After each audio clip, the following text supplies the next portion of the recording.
સિહોર નગરપાલિકામાં garage supervisor દ્વારા નિયમ વિરુદ્ધ કામગીરી કરતા વિપક્ષ નેતા દ્વારા કમિશનરમાં ફરિયાદ।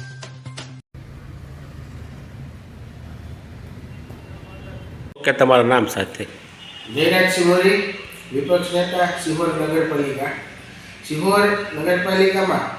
થોડા સમય પહેલા એક ડ્રાઈવરની ભરતી કરવામાં આવી, પણ આ અંગે અમને શંકા જતા અમે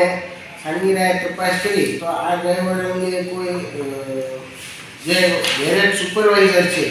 ધર્મેન્દ્રભાઈ ભટ્ટ એમના દ્વારા તારીખ 2/7/2025ના રોજ નામજોગ એ વ્યક્તિને ભલામણ કરવામાં આવે અને એની નિમણૂક કરવામાં આવે। ખરેખર તો આ માટે અનેક ઉમેદવારો એ આમાં લાયકાત ધરાવતા હોય અને અનેક લોકોને નોકરીની જરૂરિયાત પણ હોય, તો એ માટે પારદર્શી રીતે ઇન્ટરવ્યૂ લેવાને બદલે સીધી નિમણૂક નામજોગ ભલામણના આધારે કરવામાં આવી છે। આ અંગે તારીખ 9/9/2025ના રોજ અમે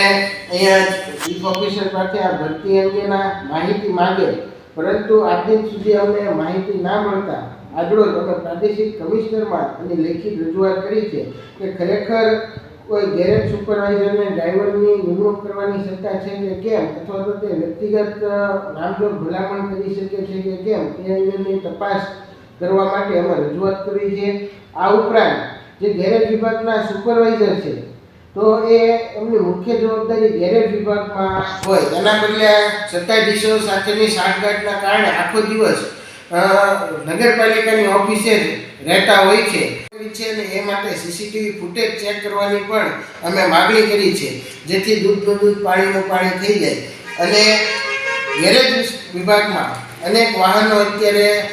જાળવણીના અભાવે કે અન્ય કારણોસર બંધ હાલતમાં પડ્યા છે। હવે સ્વાભાવિકપણે દિવાળીનો તહેવાર નજીક આવતો હોય અને આ બધાની ખૂબ આવશ્યકતા રહેવાની હોય, ત્યારે આ અંગે પણ અમે આજરોજ ચીફ ઓફિસરને